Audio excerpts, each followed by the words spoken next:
말씀드렸던 대로 오늘은 평신도 강단교류가 있는 날입니다. 오늘 먼저 하늘투표기를 내주실 분은 섬돌양림교회에서 오신 김광석 님입니다. 함께 박수로 환영하겠습니다.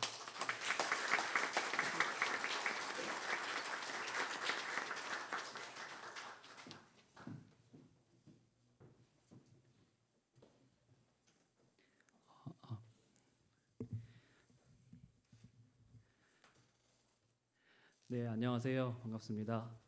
네, 저는 섬돌 향리는 교회에 다니는 김광석이라고 합니다. 오늘 이렇게 향림교회에 저를 초대해 주셔서 매우 감사하다는 말씀을 드립니다. 저는 향림교회 다닌 지 한 2년 정도 되었고요. 그렇게 오래 다닌 건 아닙니다.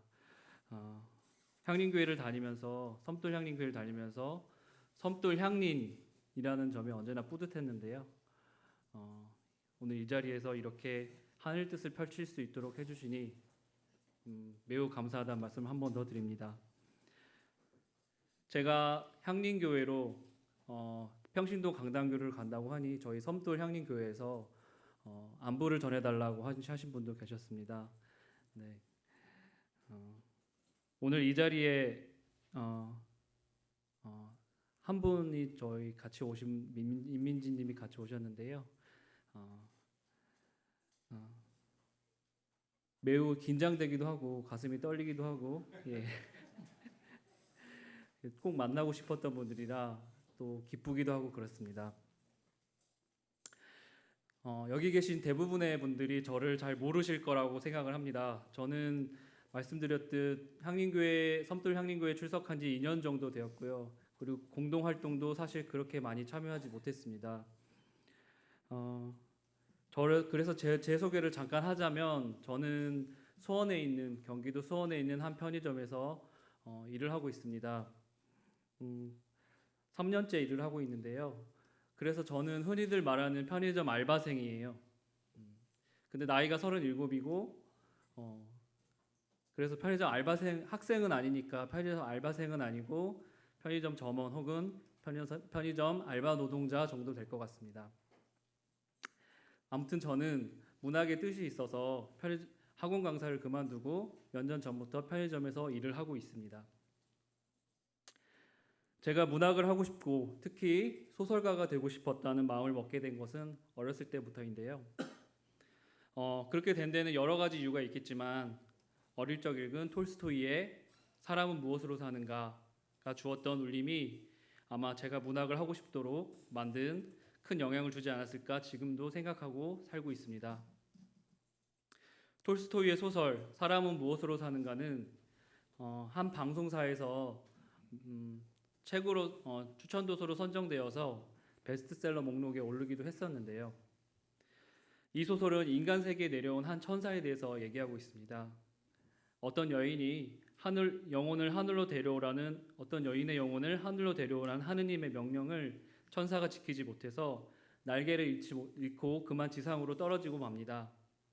사람의 마음속에는 무엇이 있는가? 사람에게 주어지지 않은 것은 무엇인가?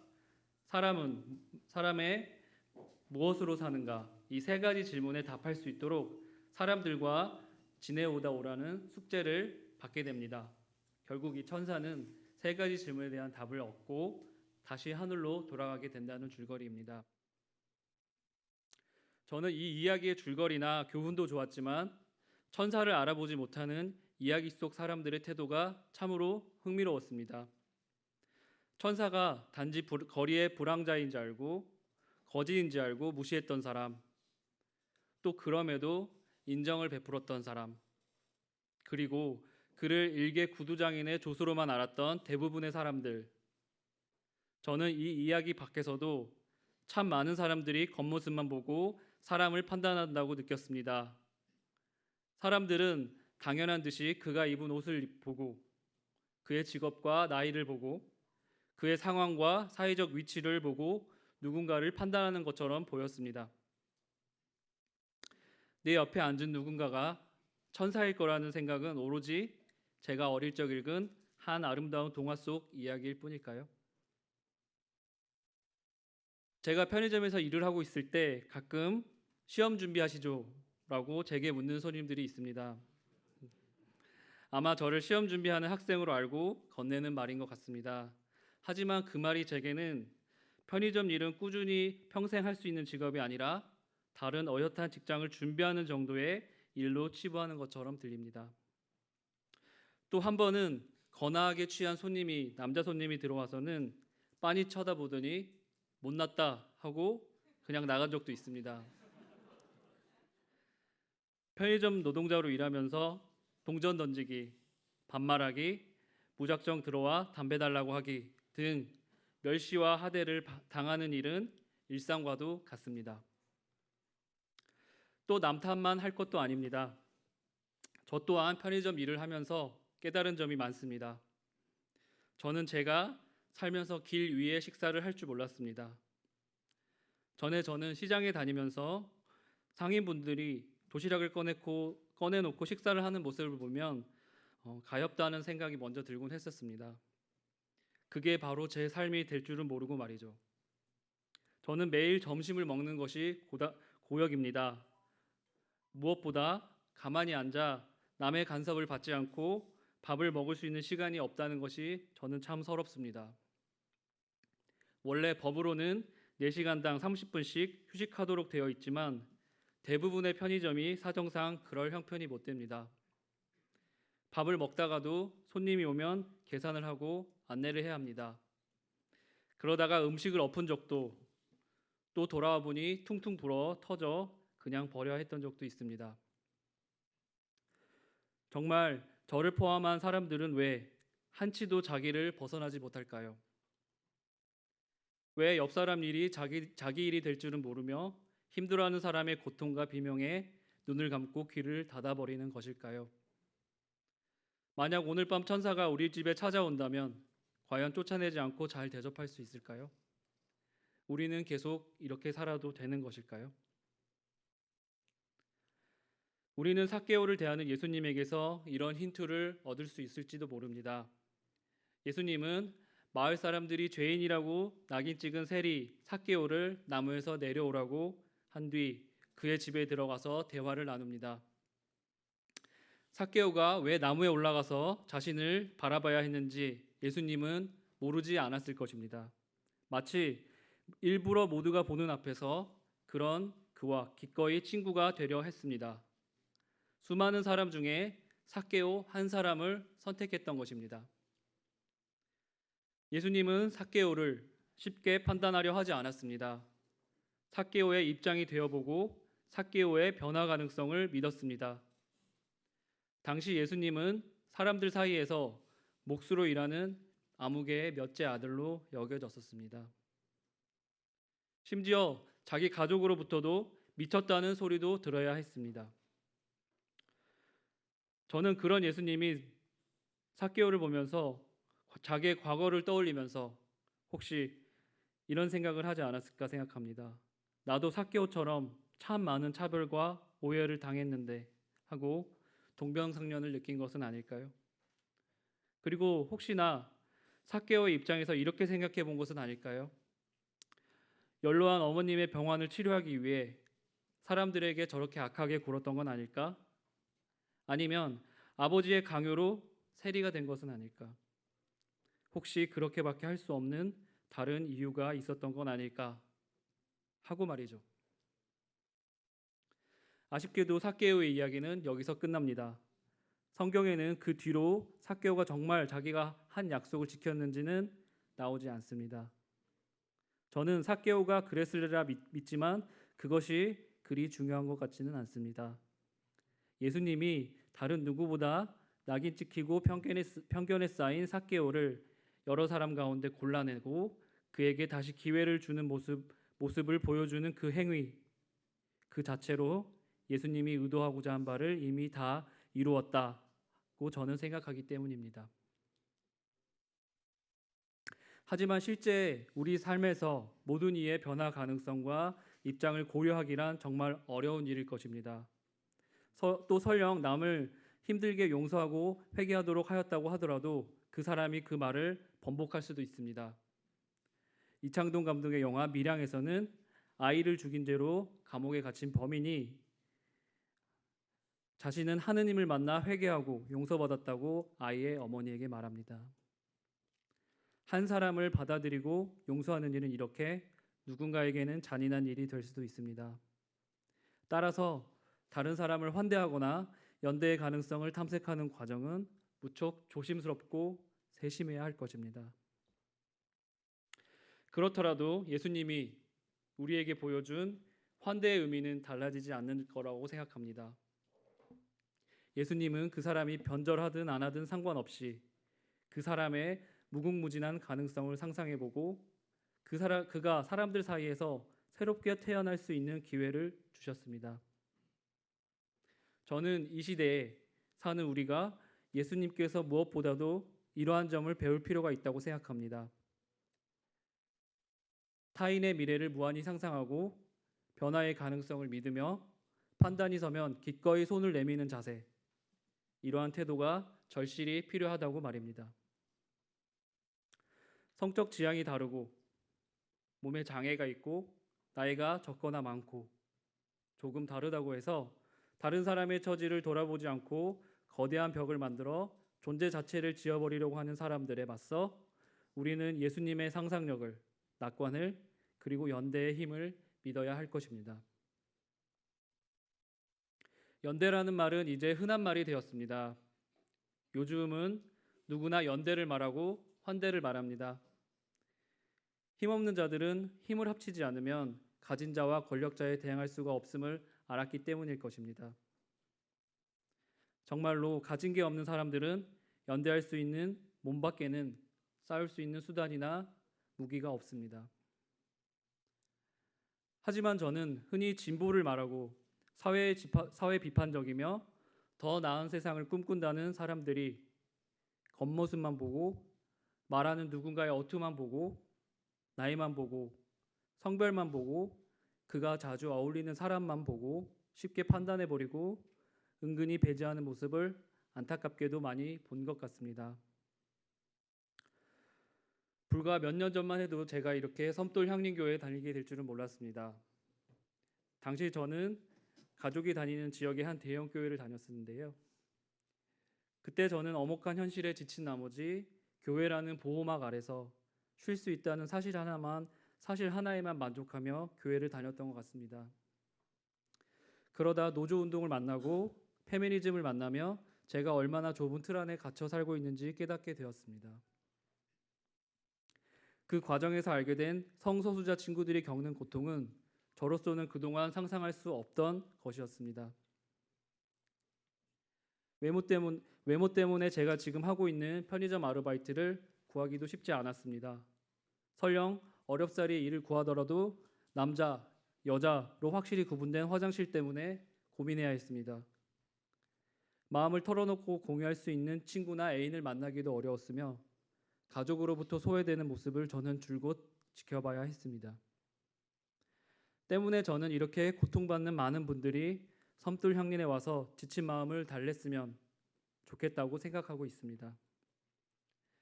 그렇지만 교회 문턱까지 와서 발길을 돌리는 분들이 생각보다 많다는 것을 최근에 느낄 수 있었습니다. 그것은 비단 섬돌 향리만의 문제는 아닐 것입니다. 한국의 기독교가 너무도 심하게 성소수자를 단죄하고 차별하기 때문에 교회 일반에 가지는 공포감과 불안감 때문일 수도 있습니다. 하지만 섬돌 향린에 너무 익숙해진 나머지 저 울타리 넘어 바깥을 볼 줄 모르게 된 저 자신에게도 책임이 있음을 깨닫게 되었습니다. 제가 처음에 환대받았던 것은 있고 그동안 저에게 심한 말로 상처 주고 저를 이용했던 사람들을 죄인으로 낙인 찍고 다시는 만나고 싶지 않다고 생각하는 저를 발견하게 되었습니다. 지금 이 공동체의 평화를 깨는 사람들 없이 그저 저와 마음이 맞는 이 사람들과 이렇게 오래오래 지내고 싶다고 마음을 먹게 된 것입니다. 이렇게 따뜻한 공동체 안에서 다른 사람을 향해 손가락질을 하고 좁은 울타리 안에서 진보와 정의만을 외친다면 저 또한 사개오를 정죄했던 군중들과 다르지 않을 거라고 생각합니다. 성소수자 차별을 반대한다면서 막상 교회를 찾은 성소수자를 경계하고, 장애인에 대한 차별을 반대한다면서 같이 한식탁에 앉아 식사하기를 꺼려하며, 페미니즘과 퀴어를 말하면서 그에 대해 잘 모르는 것 같은 사람들을 배척하려던 제 안의 모순과 생각들을 돌아봅니다. 이런 저를 깨우치려고 2000년 전에 예수님은 몸소 행동으로 삭개오의 집으로 들어가신 것은 아닐까요? 그 사람이 그렇게 된 결과가 아니라 과정을, 겉모습이 아니라 가능성을, 성별과 나이가 아니라 편견과 혐오의 태도를 누그러뜨릴 수 있는지를 세심히 살펴보고 이미 죄인으로 여겨지는 사람에게도 손을 내밀었던 예수님의 그 넉넉함을 저는 배우고 싶습니다. 경계 너머의 존재까지 환대하고 새로운 방향을 제안하며 더 나은 세상을 꿈꾸는 사람, 그런 사람이 앞으로 교회에 더 많아진다면 교회를 향한 발걸음은 더 늘어나고 언젠가 이 세상 자체가 교회가 되는 그런 순간이 오지 않을까 합니다. 이상으로 저의 하늘뜻 펴기를 마치도록 하겠습니다.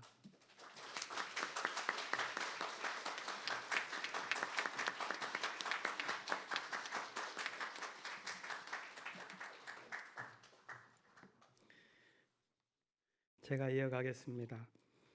오늘 말씀의 주제는 환대인데요. 자기 울타리 안에서만 갇혀 있지 않고 또 울타리 밖에 있는 사람을 적대시하지 않고 맞아들이는 것은 오늘날 중요한 윤리가 되었습니다. 또 사회 제도적으로도 매우 시급한 사안입니다.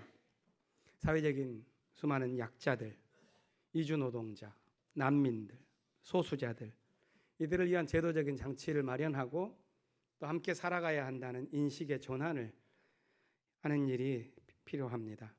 그러나 우리 한국 사회는 이 일을 준비하는 일에서 많이 뒤처져 있습니다. 법무부가 발표한 2018년 난민 신청에 관한 현황을 보면 이렇습니다. 지난해 한국에 난민 신청을 한 사람은 16,000여 명입니다. 그 가운데 심사가 진행된 사람은 3,800여 명이고 난민으로 인정된 사람은 144명입니다. 1%가 되지 않습니다. 전체에서. 세계 평균 난민 인정률이 29.8%, 그러니까 30% 정도 되는 거죠. 우리는 신청자 가운데에서 인정된 사람이 3.7%, 그러니까 한 1알밖에 되지 않는 것입니다. 세계적 평균에. 이런 현실을 보여준 예가 작년 12월에 앙골라를 탈출해서 인천공항에 입국한 루렌도라고 하는 분의 가족입니다. 인천공항에 구금되어서 10달 가까이를 공항 노숙을 했었던 이야기를 언론에서도 다뤘기 때문에 아시는 분들도 많이 있을 거라고 생각합니다. 이들은 앙골라로 이주한 콩고 사람이었습니다. 이 가족의 조국이었던 콩고는 지난 20여 년 동안 3차례 아주 커다란 잔인한 전쟁을 벌였습니다. 내전이기도 했습니다. 왜냐하면 풍부한 광물 자원들이 있었기 때문에 그것을 둘러싼 이해관계가 너무나도 얽혀 있었던 것입니다. 그래서 사람들의 또 부족관계가 적대적으로 돌변한 것입니다. 공식 집계만으로 2차 내전에서는 500만 명이 죽었습니다. 이런 길고 잔인한 전쟁의 여파로 인해서 해마다 어린아이들은 기아와 영양실조로 40만 명씩 죽어가는 일이 지금도 이어지고 있다 합니다. 그렇기 때문에 이들의 가족은 죽음을 무릅쓰고 이웃나라로 이주해서 차별을 받고 있었습니다. 앙골라에서 대책이 없기 때문에 이 콩고 사람들은 쫓아냅니다. 보니까 한 달에 33만 명씩은 공식적으로 지금 쫓겨나는 게 통계에 잡혀 있습니다. 그렇다면 이중적인 차별을 안고 살아가는 거죠.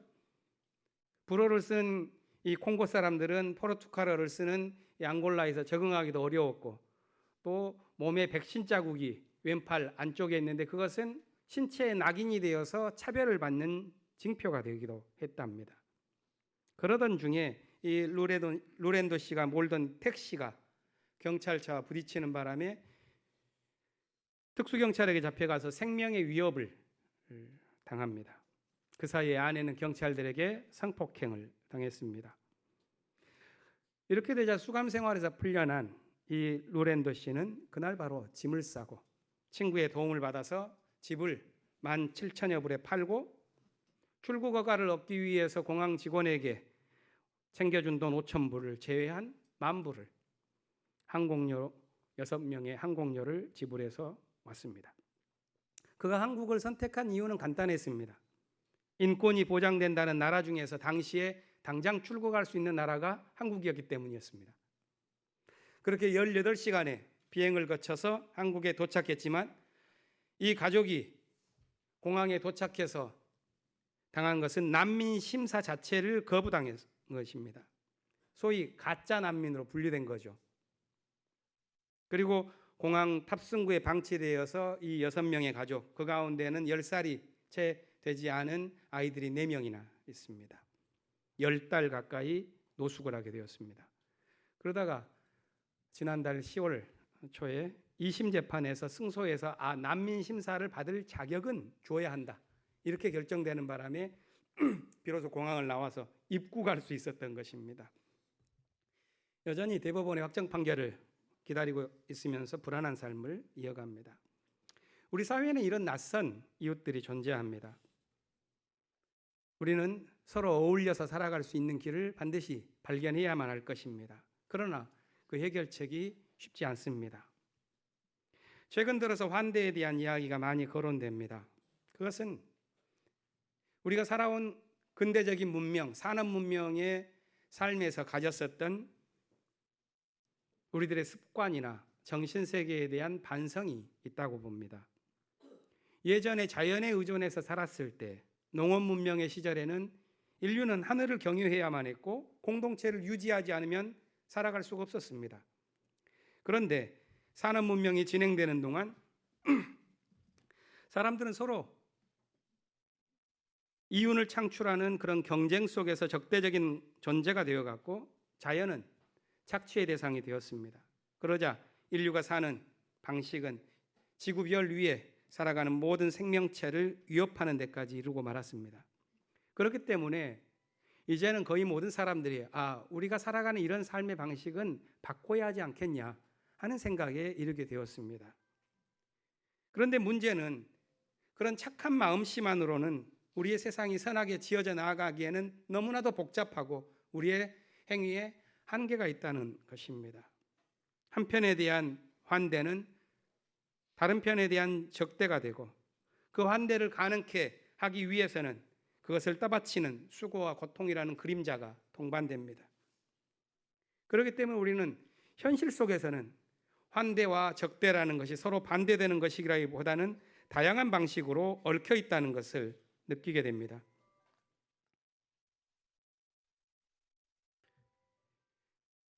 이웃을 위한 선이 가까운 사람들에게, 가족들에게는 악이 되거나 울타리 안에 존재하는 사람들을 위해서 베풀고자 하는 선이 부족 이기주의에서 멀지 않다는 것을 깨닫게 될 때 우리는 현실에서 무조건적인 환대라는 것은 불가능하다는 사실에 몸서리치며 절망하게 됩니다.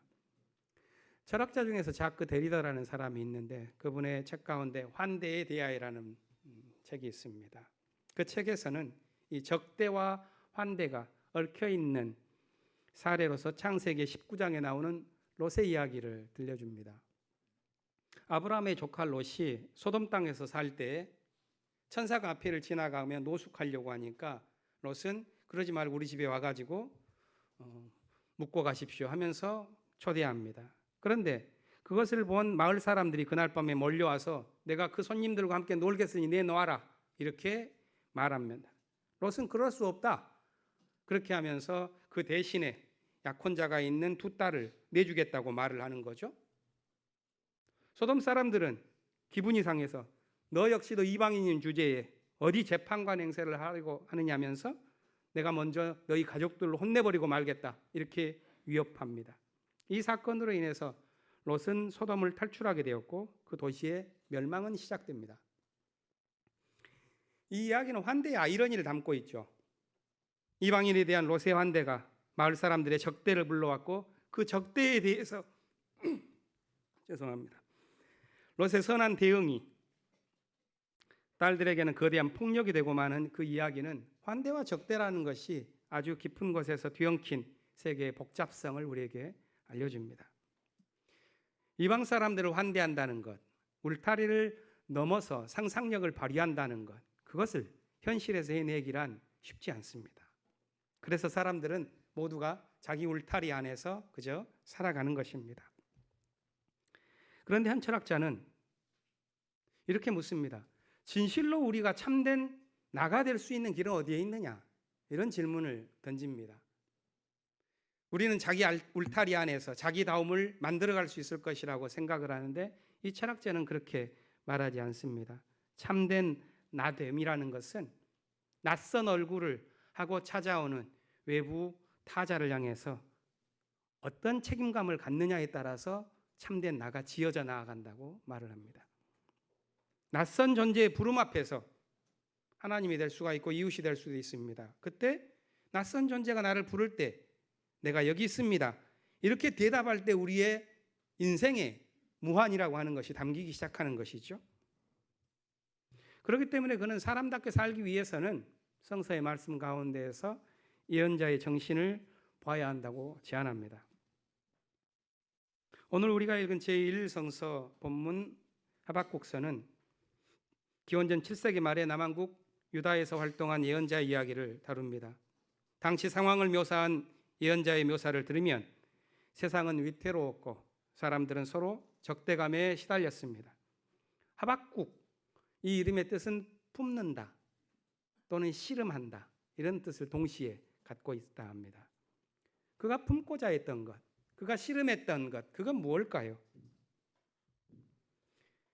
오늘 본문을 읽어보면 그가 씨름하고 있는 문제는 그 시대의 적대적인 문화에 관한 것입니다. 1장에서 그는 이렇게 외칩니다.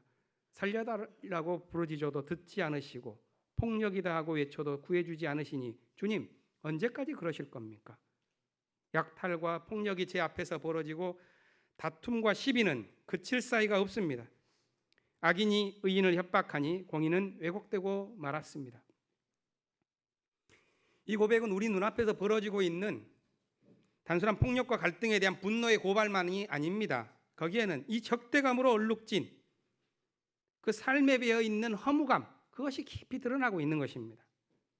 이런 탄식은 하박국만의 것이 아니지요. 시대를 초월해서 고통당하는 사람들의 마음을 대변하고 있습니다. 그것은 시편 시인도 그렇게 동일한 고통을 당하다 내면하면서 절규했습니다. 하나님, 어째서 나를 버리셨습니까? 그리고 이것은 십자가에 달린 예수의 탄식으로 이어졌습니다. 하박국의 탄식과 호소에 대한 하나님의 응답은 2장에 나와 있습니다.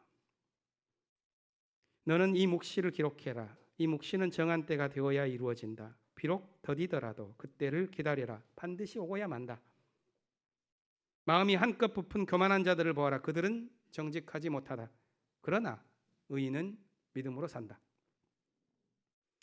이 의인은 믿음으로 산다 하는 이 하박국의 발견, 그것은 성서 안에서 가장 중요한 전통 가운데 하나가 되어서 바울에게도 전해지고 그 이후에도 심령을 새롭게 해서 하나님께 나아가고자 하는 모든 개혁 정신을 대변하는 그런 슬로건이 되었습니다. 바울은 이렇게 말합니다. 하나님 앞에서는 아무도 율법으로 의롭게 되지 못한다는 것이 분명합니다. 의인은 믿음으로 산다고 하였기 때문입니다. 이런 믿음의 선언들이 벌어지면서 성서는 믿음이라는 것이 단지 율법이 만들어 놓은 울타리 안에 갇힌 편협한 정신이 아니라 모든 차별의 벽을 뛰어넘고자 하는 웅대한 정신이어야 한다는 것을 우리에게 깨닫게 해주었습니다. 그렇기 때문에 믿음이라는 것은, 또 믿음의 사람이라는 것은 적대적인 관계를 해체하고 사랑의 공동체를 이루어 나아가는 사람들이고, 복잡한 세계 속에서 우리의 사랑이 계속해서 미끄러지고 어긋난다 할지라도 환대의 꿈을 잃지 않도록 버텨내는 사람이라는 것을 알게 해줍니다. 데살로니가 교회에 보낸 바울의 편지를 보면 그리스도가 다시 오는 날을 기다리는 믿음의 공동체를 그려냅니다. 하나님 나라를 그리워하는 사람들, 주의 날을 기다리는 사람들, 그날을 위해서 오늘 살아가는 동안 고난을 감내하는 믿음의 사람들에게 바울은 먼저 감사의 마음을 전합니다. 우리는 여러분을 두고 언제나 하나님께 감사를 드립니다. 여러분의 믿음이 크게 자라고 여러분 모두가 각자 서로에게 베푸는 사랑이 더욱 풍성해 가고 있기 때문입니다. 이게 믿음의 공동체가 살아가는 모습에 대해서 드린 감사의 이야기입니다. 본문의 표현을 빌린다면 믿음의 공동체란 각자 서로에게 베푸는 사랑이 더욱 커지는 집단이다, 이렇게 말할 수 있겠습니다. 그리고 또한 각자의 노력도 중요하지만 사랑과 환대를 통해서 교감하면서 함께 지어가는 것이 공동체입니다. 그렇다면 믿음의 공동체는 각자 자신들의 바람을 그 공동체를 통해서 실현하는 것이라기보다는 하나님이 부르신 뜻을 품고서 함께 지어가는 곳이라고 하는 것이 옳겠습니다. 환대와 적대는 이 세계에서 깊이 얽혀 있습니다. 그렇기 때문에 우리는 이 세계 속에서 환대를 베풀려는 마음을 갖고 살아갈 때 좌절하고 실패를 반드시 경험하게 될 것입니다. 그러나 하나님께서 인도해 주실 것이라는 믿음으로 정의와 평화를 향해 비틀거리면서도 계속 나아가야 할 것입니다. 우리 교회와 양림 공동체 그리고 이 땅의 모든 믿음의 공동체를 향해서 바울이 데살로니가 교회를 향해서 했던 기도를 드리면서 하늘뜻 펴기를 마치겠습니다. 그러므로 우리는 언제나 여러분을 위해서 기도합니다. 그것은 우리 하나님께서 여러분을 그의 부르심에 합당한 사람이 되게 해주시며 또 그의 능력으로 모든 선한 뜻과 믿음의 행위를 완성해 주시기를 비는 것입니다. 이렇게 해서 우리 하나님 주 예수 그리스도의 은혜로 우리 주 예수의 이름이 여러분에게서 영광을 받고 여러분도 그리스도 안에서 영광을 받게 하려는 것입니다. 침묵하겠습니다.